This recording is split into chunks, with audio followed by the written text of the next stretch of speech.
Hello everyone, today I wanted to show you an interesting game that I played against 1800 rated opponent. It's a 10-minute game that didn't really have big blunders, but quite a few mistakes, and by analyzing it I learned a lot, so I wanted to share that with you and I had hope that it will be an instructive game that you will like. The game started with d4, d5, c4, queen's gambit. I usually play this declined version, and the opponent goes with e3. It's a bit unusual move, blocking his own bishop. Usually we see something like this. And then I place my bishop on e7, and this is classical variation. This game is slightly different. I play bishop d6 and this allows c5, which we'll see a bit later. He plays a3, which is not a good move, and I'll continue with even worse move. The best move here is just to castle and continue with development. I basically got confused because he played two weird moves. This one is weird to me, this one is also like it cannot be great, and I decided to improvise, and I don't know, I was thinking I could maybe punish him with a6 with something like, which is decent idea actually, with something like this I gain a tempo, but I didn't go for this because he played c5 and I ended up in a worse position. So a note: don't play these moves unless you have a really good reason to. Castle, and he plays now c5, and here I go back.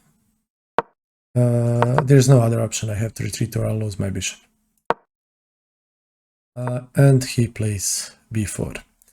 As a result of opening position, he creates this huge pawn chain, and I have less space, and unfortunately I played a6, which is here useless. I just lost the tempo.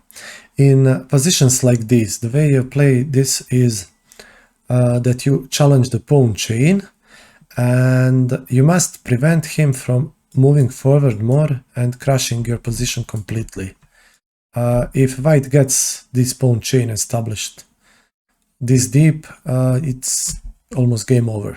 Black simply has no squares to move anything. For that reason, I'd like to have my pawn here, and I want to play b6 and a7 to a5 in one move, not in two, like I had to here, and challenge this pawn chain and fight for space. In this position I did the best I could, and I played b6. Now I have the option to take the pawn and open the line when I want to, and it's the best move in position. If you'll remember, one thing from this is challenge the pawn chains. He develops his bishop, and here the next best move is a5, continuing challenging, and then maybe trading, and then we'll want to develop and move our queen and play on open file. I knew this is the best move, but unfortunately I didn't play it because the rook was defended, which is a bad idea. If you know the best move, play it. I developed my bishop first, defending this square because I want to develop my knight. He develops, I develop my knight, now he cannot chase me away. He castles, and at this position it's quite hard to find the best move. There are many similar moves.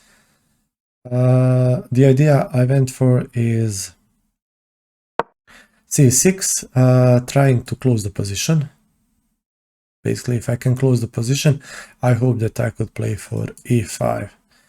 And unfortunately, this is my misunderstanding on the position. After knight to a4, which opponent played, I played b5, being happy that I closed the position. Here is this interesting position that I wanted to show you in this another software. It's a Nibbler software. You can download it and find it on the internet. It's free software that has very interesting graphical user interface. You'll see that in a second, and it actually uses other engines. You can use Stockfish as well, but this one has Alpha 0, which I found quite fascinating. So I'll give it this position and click Analyze. And the engine is looking at the position, and here you can see that how it evaluates the moves. Basically, the best move is the engine Alpha 0 thinks the best move is A5, challenging the pawn chain, and it's 39 means that it means now it evaluated 38. It means that it has 38% chance to win against itself. That is not really as important as the fact here that engine evaluates C6 as good as B to C5, A5, or for example H6. Now, not all of these moves are calculated deep enough, so given more time, some of these would maybe go to 40 and some would fall less. If you remember something from this, then know that some positions have very many equally good moves, and don't waste a ton of time trying to figure them out. For example, here I went with C6, and I don't know, I spent just 20 seconds and it was fine move and the game continued. And you'll notice that Stockfish is valuing this almost +1 for white. Basically what this is more advanced concept that I do not understand well and did not in the game, is that by closing the queen side, I have much less space here, and the only one who will actually have any kind of attack is white. Black cannot open up the position on E5. I would like to, but I cannot do it without damaging myself. He'll get this nice diagonal. Basically has all the options to infiltrate. He should leave the rooks, and white is winning kingside battle and queenside is closed. So this is, in a sense, positionally won for white. I didn't understand this, but luckily my opponent didn't either. So I went for queen c7, wanting to play e5, and here he plays e4. Now this is a positional mistake. He basically here breaks some principles. First, he allows me to trade the pawn. Now I have this nice square here and his pawn is weakened. This is backwards pawn, it's weakness. Then he has to retake. Then it allows me to trade one set of knights. When you have less space, you want to trade pieces so you can defend your position easily, because take a look, for example, at this knight. It cannot move anywhere good. This is attacked, this is defended, it's here. Here I step on my pieces, and this knight is basically blocking my queen. So by making this exchange, I'm now in much better position than I was 2 or 3 moves ago, and that's all thanks to his decision to play e4. You can see here that he's plus 1.5, he should play e4, but after this move the position is equal, or yeah, basically maybe black is even slightly better, but no, the position is equal. So anyway, take, and I go with the knight f6, basically hoping to capture the bishop or take the d5. Here he plays queen to c2, which I was surprised by. I thought that he had to retreat the bishop, yeah, but he obviously didn't. And here what I should do is just take the bishop. And I got rid of good strong attacker, and the game continues. But I started to doubt myself, as I believed his evaluation that this knight is good and that I should play knight to d5. Then I spent some time and realized that I cannot play knight d5 because I lose the pawn. So I looked at this move, but I didn't really like it. I thought he might sacrifice. So I started to look at rook moves, and then I saw queen to f4. Now this looks like a great move. I was quite happy to see it. The queen is very active. I'm taking initiative. I have double attack. It must be good, right? And then I just moved it. I didn't consider any responses. And that's another mistake. If you can, and you should, in a non-bullet game, don't ever move a piece without considering your opponent's reply. Basically here, he just played rook to d1, and I looked at the position and I was confused. What's my queen doing here? He'll obviously just now attack me, and I have no good moves. I cannot take. If I take this way, my queen has to move back, and then he has more attackers. I just helped him. I helped him develop either his bishop or his rook. And then I just couldn't find a good move, and I went with the best I could without wasting too much time. And went with h6, blocking his knight, and basically trying to think on his time. He chased away my queen, I get back. That's another instructive moment here. Basically, I really wanted to play queen to g4, but I was afraid because, and as you can see, it's a very bad move. I was afraid because it would get trapped, maybe. The way you should look at this, and be especially wary when your queen is attacked.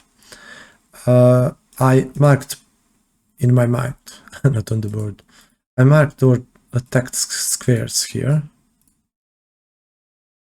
And I noticed that the queen has only 2 available squares, and had I played here, I would end up in the corner, and then it's only a single move from basically disaster for me.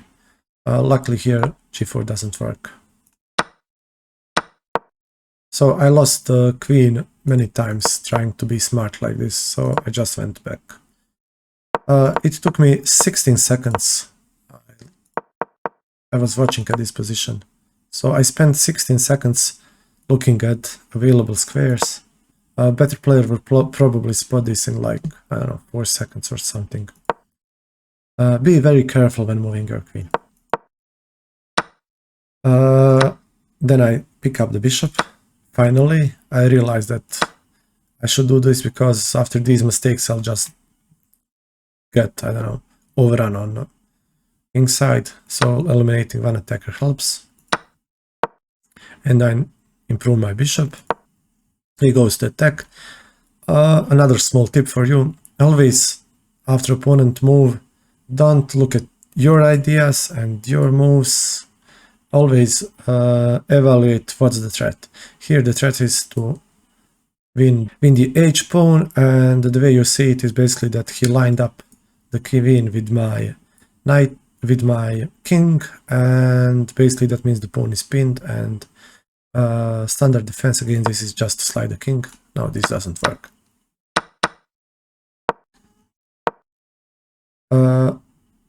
Now looking at position, I saw that there is no threats here at the moment, and I proceed with my plan. So when you get the time, execute your own plan. Opponent continues with his attack. Now he's threatening to take. If I would continue my plan, this is basically, I'm losing these 2 pawns, and the checkmate is incoming this or this way. There's really no way to defend here. I cannot transfer my pieces anyway. I could maybe try something like this, but then he could just slide away his queen. Okay. And I took some time here. This is very delicate position.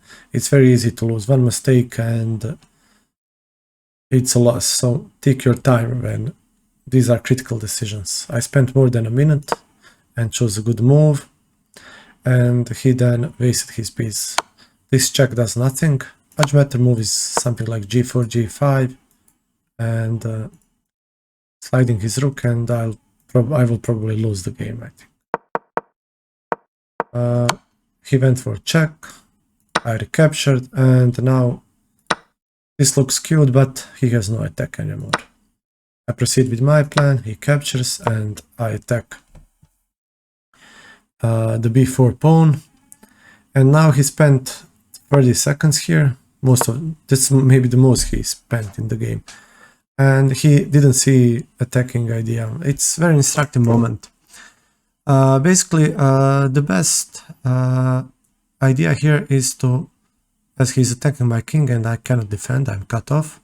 The best idea is to lift a rook, something like this. And remember this motif, rook lift.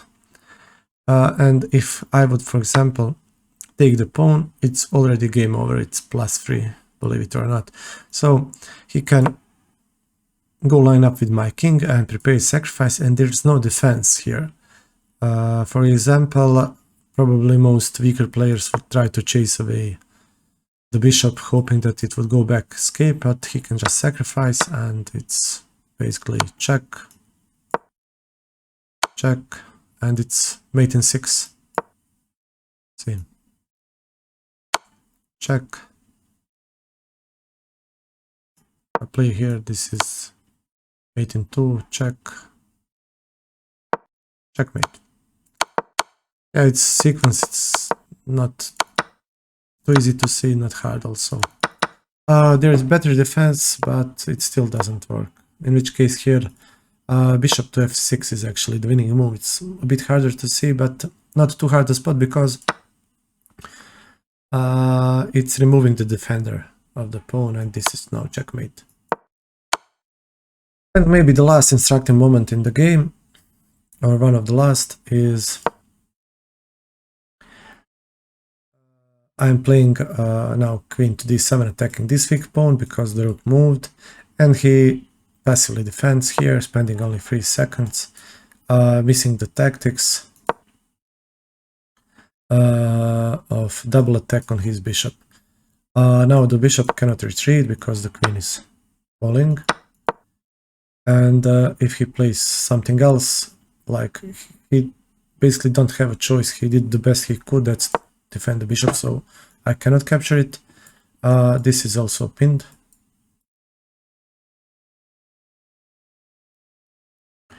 So I play f6.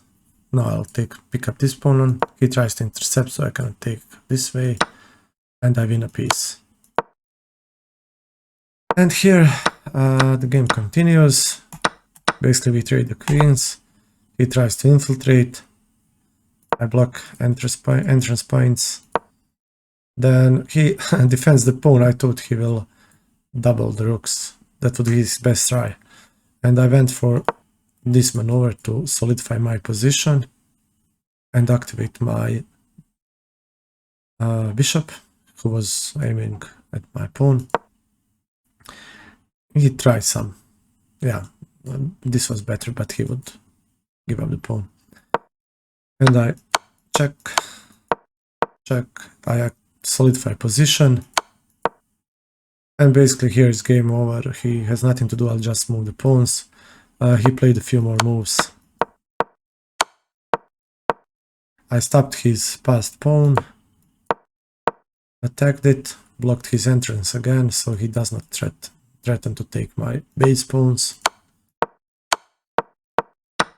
Won this pawn, and here basically he lost on time, but it's totally game over. I hope that you found this game interesting, had the opportunity to learn something new, and if you have any ideas or suggestions or any question about this game, please comment. I'll be happy to explain anything. Thank you for watching, and I hope I see you next video.